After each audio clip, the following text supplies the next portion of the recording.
If you are willing to take responsibility for everything in your life, that is the most powerful thing you can do because you no longer give control to others. Welcome to the Bedros Keuilian Show. Hey friends, welcome to the Bedros Keuilian Show. My name is Bedros Keuilian, and today's show is about what every man needs, and that is a creed. Because you and I are the sum of our core values, of our thoughts and our actions. But first, let me remind you that Bedros Keuilian Live takes place September 8th and 9th in beautiful Costa Mesa, California. I'm bringing out some of my amazing friends who are celebrities, pro athletes, world-class entrepreneurs and thought leaders, New York Times bestselling authors, and people that you probably follow and get inspired by, and they're going to be pouring into you at Bedros Keuilian Live. And of course, I'm going to be spending 2 days, September 8th and 9th, a lot of time on stage, connecting and working with you and helping you transcend and level up into your higher self. So if you were ever like, hey man, I'd love to get together with like-minded people and really elevate together, this is your opportunity. So make no excuses. And you're going to go to bedroskeuilian.com/live, and you will see everything you need to learn about Bedros Keuilian Live. And that's where you register to join us. But today, I want to talk to you about the creed, right? Now, you guys all know that we run the project, and the project is a 75-hour experience for men who want to level up in their faith, family, fitness, finances, and their fulfillment, the 5 F-bombs.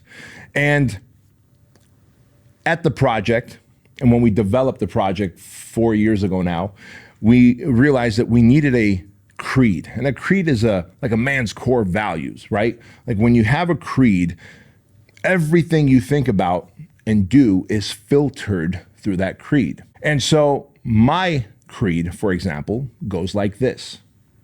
I'm a man of my word. I make a promise and I keep it. I'm responsible for everything that takes place in my life. And that gives me the power and control to change my circumstances. I lead when called upon. I follow when I must. I show respect to my fellow man, demand respect back, and I grovel to no one. I protect those who cannot protect themselves. I leave others better than I found them. I have high standards of expectations, tremendous attention to detail, and I'm driven to dominate life. I am the modern day knight. And if you're wondering where that term, the modern day knight, came from for the project, it is from my creed. See, before we ever created the project, I had a creed that I created for myself some 12, 13 years ago. I was like, all right, what is the man that you want to be, Bedros? What is the man that you want to show up as? That man needs a creed to live by. And today what I'm going to do is I'm going to break down my creed. But that creed is something that we also moved into the project. Because as myself and all the instructors of the project were going over the core values that we want to bring, we realized that the creed that I had created for myself that keeps me purpose-driven in life is also the ideal creed for every man that graduates the project, the Modern Day Knight Project, right? And so if you're wondering how I use my creed, it is a core value that I filter every thought, action, deed, decision through. It's as simple as that, right? And every morning when I wake up, I just kind of mumble the creed to myself in the shower. When I'm taking the shower, listening to Jack Johnson soundtracks. And in the evening, I kind of mumble the creed to myself again, asking myself, did I live up to the standards of my creed? So in the morning, I say my creed to remind me of the man that I need to be that day. And the evenings, I say that creed to myself again to ask myself, did you live up to those standards? So I want to take a moment and break down my creed. And what I'm trying to do is I'm trying to put you in a position where you will develop your own creed. You will develop your own set of core values.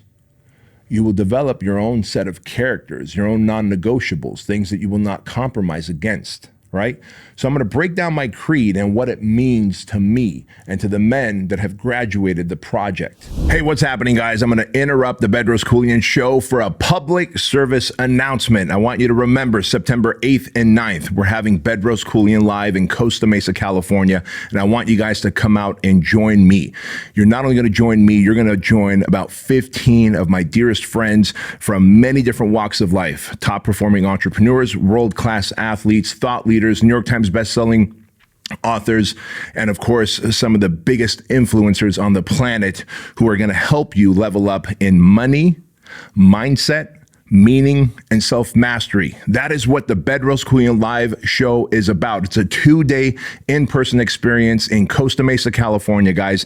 And I don't want you to miss it, because if you are a fan of this show, if you are focused on self-mastery, finding and developing your purpose, leaving a legacy, making an obscene amount of money and doing a lot of good with it, and really finding a tribe of like-minded people that you can hang out with, connect with, vibrate with, jive with, then you want to come out to Bedros Keuilian Live September 8th and 9th in beautiful Costa Mesa, California.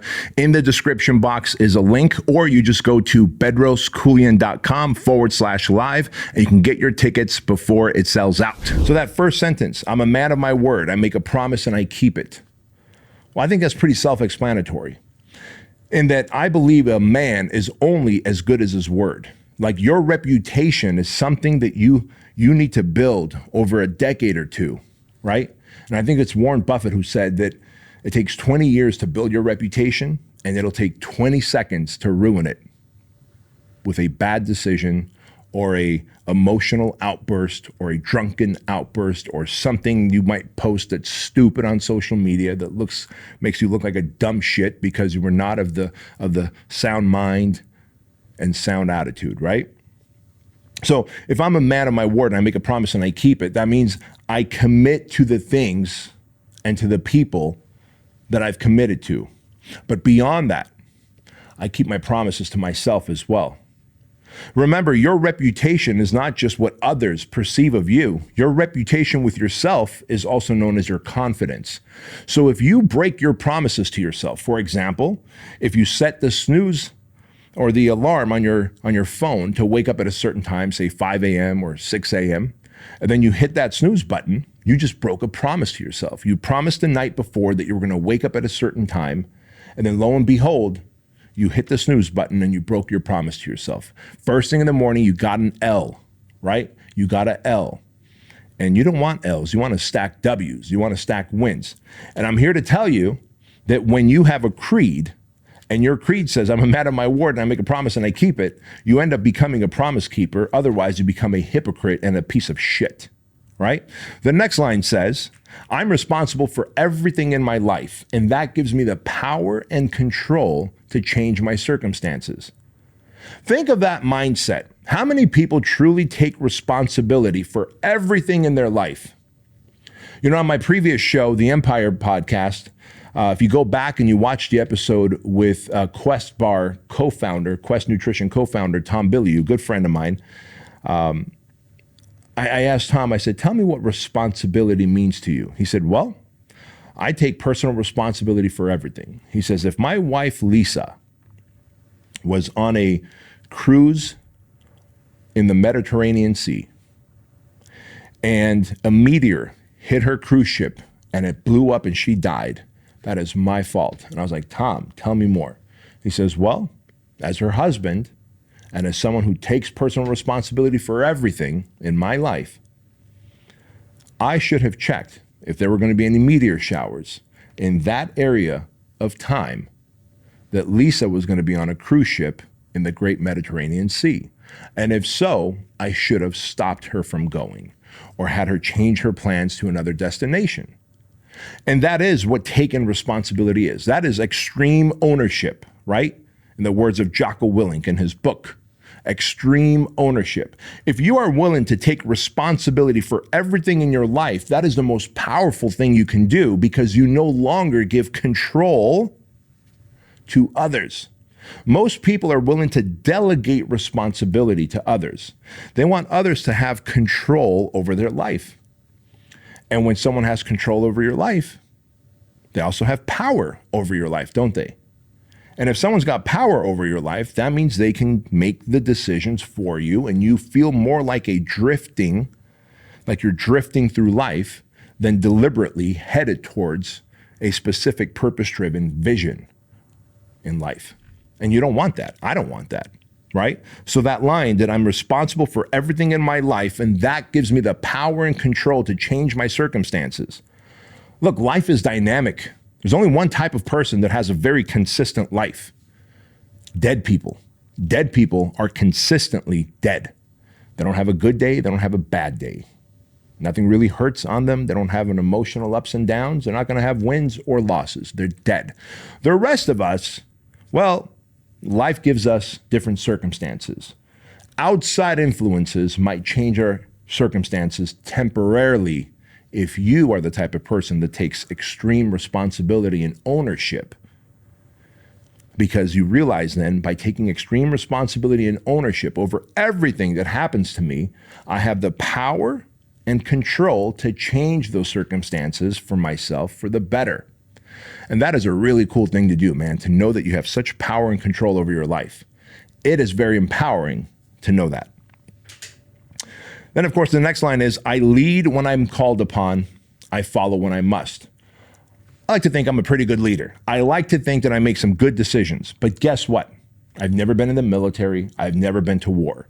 So if I were going to go to war, and my good friend, Ray, who's a former Navy SEAL, and my other good friend, Jason Redmond, another retired Navy SEAL, were in that combat scene with me, I would now be led by them, right? I am now out of my zone of genius. So I lead when called upon in areas that I am the expert, in areas that I have situational dominance in: entrepreneurship, leadership and management of people, communication, crafting a vision, risk-taking in the attempt of making money. Those are my zone of genius. I will lead when I feel called upon. The people that I serve, my team, my family, my community, my clients, I will lead them to the promised land of success. But I will also follow when I must if I am not the expert in that category of life, right? And so you must be in a position where you can lead when called upon, follow when you must. And of course, I'm not just going to follow some dipshit. I'm going to follow the people that I trust. I'm going to follow the men who I know have been in that combat situation before. And so then the next line is, I respect my fellow man, I demand respect back, and I grovel to no one. So this is the one where people kind of have a hard time when they hear this creed. They go, what do you mean? I respect my fellow man and demand respect back. How do you demand respect back? Like, do you just like grab him by the collar and say, respect me, motherfucker, or else? No. I respect my fellow man. I just automatically assume that you're a good human being, that you have the best of intentions for me, and that you are going to do right by me. I will respect you. I will open doors. I will say please and thank you. I will stand up when I shake your hand. I will make eye contact with you. I will keep my promises. I will not try and rip you off. I will show respect in every way. But I will also demand respect back through actions. I will carry myself a certain way that would encourage you to show respect to me. And if you're disrespectful to me when I'm doing things that literally should encourage you to respect me, then we can no longer be friends. We cannot play in the sandbox. You are now a fucking asshole, right? And the third part of that line is that I will grovel to no one. So I respect my fellow man. I will demand respect back through my actions, thoughts, deeds, words, and I will grovel to no one. I will not put another man on a pedestal. I will not plug my umbilical cord into another man's belly button. I will not hero worship. I will not grovel to another man because they're a better athlete than me, because they made more money than me, because they have a bigger following than me. And personally, I would encourage you to do the same. There's no need to grovel to another man. We are all peers. We might be in different places in time and space based on the work that we do and the time that we've done it in, the experiences we have. But I will not grovel to anyone, and I recommend the same for you. And it says, I protect those who cannot protect themselves. To me, I believe that as men, we are protectors and providers. I will protect those who cannot protect themselves. This is why I always talk about make money. This isn't just talking about I will protect you as in like, I'll fight for you. I'll fight for you too.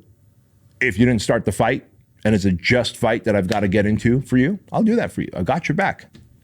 However, I will protect you in that I will make enough money, not only for myself and my family, but I will let my cup overflow to be able to protect you financially, to be able to look after you. Because in this world, money buys a lot of protection, insurance, medical services, benefits. A lot of great things can happen when you make a lot of money, right? And so I protect those who cannot protect themselves. Sometimes people are put in a position where for a temporary period of time, they cannot take care of themselves, protect themselves. Whether it's a woman who got into a car accident that I'm going to help her out of and protect her from a burning car. Whether it is a dear friend of mine, a man who's able-bodied, but something catastrophic happened where he's currently not able to protect himself and his family financially, and I will be there for him financially. I will protect those who cannot protect themselves. The line after that is, I will leave others better than I found them. I believe that in my walk on this planet, that I have a duty and a responsibility to leave people better than I found them. If you've been following this show since the beginning, you've heard me say over and over again that I was a piece of shit of a human in my teens and 20s. Carjackings, robberies of homes. I was involved in a police helicopter chase. It is not something I'm proud of. I did not leave people better than I found them. In fact, I left them worse than I found them by stealing their cars, by stealing their possessions. And I've made the commitment in my life that part of my core values, my creed, is that I will leave others better than I found them. So whether I meet you for a minute or I meet you for an extended period of time, years and decades, when we part ways, you will have been left better than I found you. And it is simply, for me, it's this. If I can't add value to your life, I don't deserve to be in it. So I believe I have a duty and an obligation to leave you better than I found you. And finally, I have high standards of expectations, tremendous attention to detail, and I'm driven to dominate life. That to me is very powerful, right? To have high standards of expectations, because the reality is most of us, myself included, I was not raised to have high standards. I was raised to just get an average job, be an average person, marry an average person, have average kids, live an average life, be of average health. And I realized if you have high standards, you can really, really make a lot more money, have a lot more meaning, have a massive amount of influence and status, be able to serve humanity in such a great way. If only you can have high standards of expectations for yourself. Most parents do not tell their kids to have high standards of expectations. They don't. They just want you to be average. They just want you to get by because they don't want you to set high expectations for fear of what if you lose it all? What if you get hurt? What if you get let down? I am willing to see my kids suffer and get let down and get hurt because I help them set high standards of expectations, and maybe they failed the first time. I promise you they will not fail the second, third, fourth, or fifth time. There is no such thing as failure. It is only temporary defeat anyways. As long as I don't quit, as long as I don't stop trying, it is not failure. It is temporary defeat. And the path to success, the path to fulfillment, the path to happiness is filled with temporary defeats. The path to sadness, the path to regret is filled with failure. Men and women who failed and gave up instead of gotten up and tried again and looked at it as temporary defeat. So I will set high standards of expectations. I have tremendous attention to detail. If you see anything with you, from the set here on the Bedros Keuilian Show to the lighting, there's not a light bulb burnt out in our HQ. Every fridge that we have, all the labels from the water cans and soda cans are facing the same way. I believe in massive attention to detail because I believe that how you do anything is how you do everything.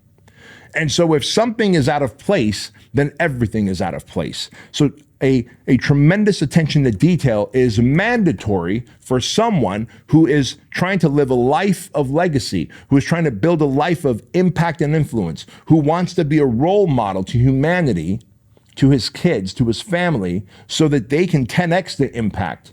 I know that the greatest amount of impact that I will ever have is to take my kids, to take my family, my nieces and nephews, to take you, the viewers and listeners of this show, and to influence you to set higher standards of expectations for yourself, to have greater attention to detail so that you too can dominate life. Because I am driven to dominate life.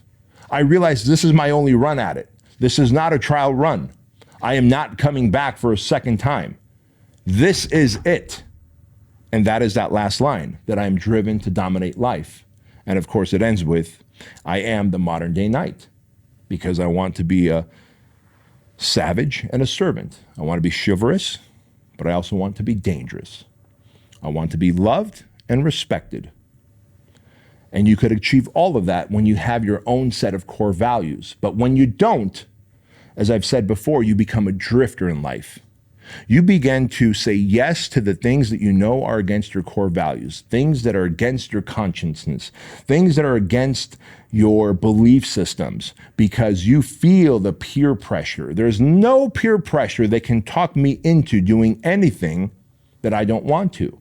Because for me, these 9 sentences of my creed, my personal creed, are everything that I filter my decisions through, my friends through, my relationships through.